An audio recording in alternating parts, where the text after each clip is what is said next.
নমস্কার বন্ধুরা, আবার একটি নতুন ভিডিও নিয়ে চলে এসেছি। এটা ছিল গত শনিবারের ভিডিও।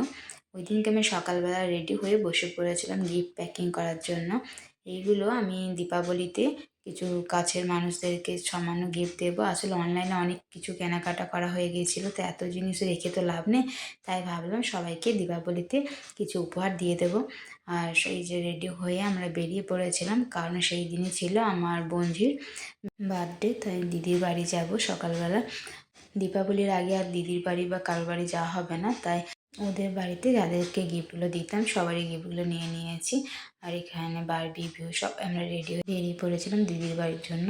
তো দিদির বাড়িতে পৌঁছে গেছি। এদিকে বারবি ভিউ এসে খেলতে শুরু করে দিয়েছে। আমি গিফটগুলো উপরের তলায় রেখে দিয়ে এসেছিলাম সবারই নাম লিখে। আর বিহু চলে গেছে সোজা বাগানে। আমিও দিদির বাড়ি এলে প্রথমে আগে বাগানেই যাই, এমনকি আমার বড়ও তাই। এই যে এসে দেখেছি গাছে বড় বড় পাকা পেয়ারা রয়েছে। তা আমি এখান থেকে 4টে পেয়ারা পেড়ে নিলাম। আরও বাকি গাছগুলো দেখতে খুব ভালো লাগে। তারপর দুপুরে খাওয়া দাওয়া করে আমরা একটু রেস্ট নিয়ে নিয়েছিলাম। আর দিদি সন্ধ্যাবেলায় সমস্ত খাবারের আয়োজন করেছিল, শুধু লাস্টে নান করা হবে। তাই ওখানে দিদি, জামাইবাবু, মা, মেজদিরা সবাই বসে হেল্প করছিল। আর এই বাচ্চারা সবাই এখানে যোগা প্র্যাকটিস করছে। আসলে বারবি তো যোগা শেখে, তাই ও সবাইকে যোগা শেখাচ্ছিল। ওটাই খেলার মধ্যে ওদের একটা খেলা ছিল। আর তারপরে এই যে মেলা মেলা খেলছিল। আর এদিকে বাবা সকালবেলাতে শুশুনি আর কুলেখাড়া শাক দিয়ে গিয়েছিল, তো মা, দিদি, তারপরে ভাই বউ ওরা সবাই শাকগুলো বেছে রেখে দিচ্ছিল পরের দিনের জন্য।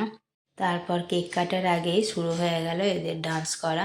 যতগুলো বাচ্চা ছিল সবাই নিজের মতো করে নাচ করতে শুরু করলো। এদিকে গান লাগিয়ে দিয়েছিল ব্লুটুথের স্পিকারে।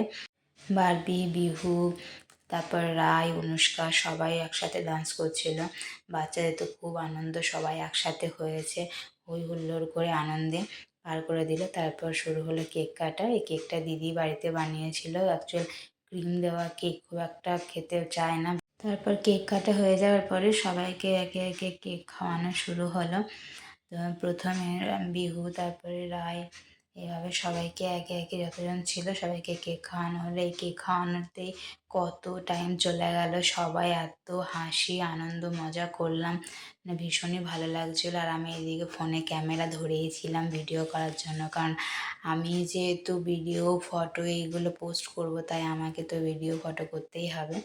তো ওর মাঝে আমাকেও কেক খাইয়েছিল। তারপরে সম্পর্কে শুরু হলো কেক খাওয়ানো। তারপর কেক খাওয়ানো হয়ে গেলে এবার শুরু হলো গিফট দেওয়া। রায় তো দিদিভাইকে গিফট দেওয়ার জন্য অস্থির হয়ে পড়েছিল, তো রায়, বিহু একসাথে দিদিভাইকে গিফট দিয়ে দিল।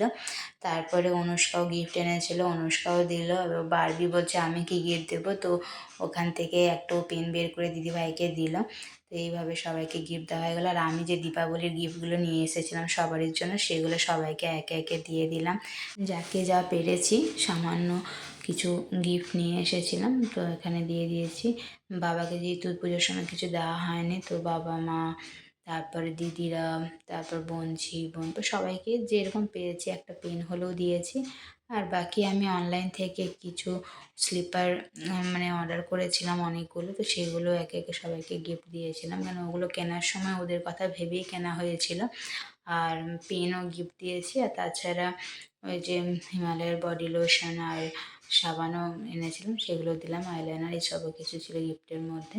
তো অনুষ্কা ছিল, অনুষ্কাকেও একটা পেন দিলাম, কারণ সবাইকে গিফট দিচ্ছি, ওর খারাপ লাগবে তার জন্য।